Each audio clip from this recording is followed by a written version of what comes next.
আমি তাকে ভালোবেসেছি তার সৌন্দর্য দেখিনি। সে যেমনই হোক, আমি তার থেকে সুন্দর কাউকে চাইনি। তার মুখ থেকে ভালোবাসার কথা শোনাটা ছিল আমার জীবনের শ্রেষ্ঠ উপহার। আফসোস, এটা ছিল তার অভিনয়।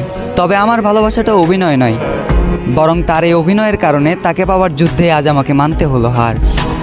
একটা সময় হাসির রাজ্যের রাজা ছিলাম, আজ সেই হাসিটাকেও হারিয়ে ফেললাম। আমি জানি আমি তার প্রথম নয়, বরং দ্বিতীয় ভালোবাসা ছিলাম। তবুও সে চিন্তাবাদ দিয়ে তাকে ফুলের মতো আগলে রাখলাম। আফসোস, সে ফুলের কাঁটাতেই আমার জীবন গেল, যে ফুলটা একটা সময় আমাকেও ভালোবাসার কথা বলেছিল। খারাপ তো তখনই লাগলো যখন দেখলাম চোখের সামনে অতি আপন মানুষটা হয়ে গেল পর। চোখ দিয়ে ঝরলো বৃষ্টি, বুক দিয়ে বয়ে গেল কালবৈশাখী ঝড়।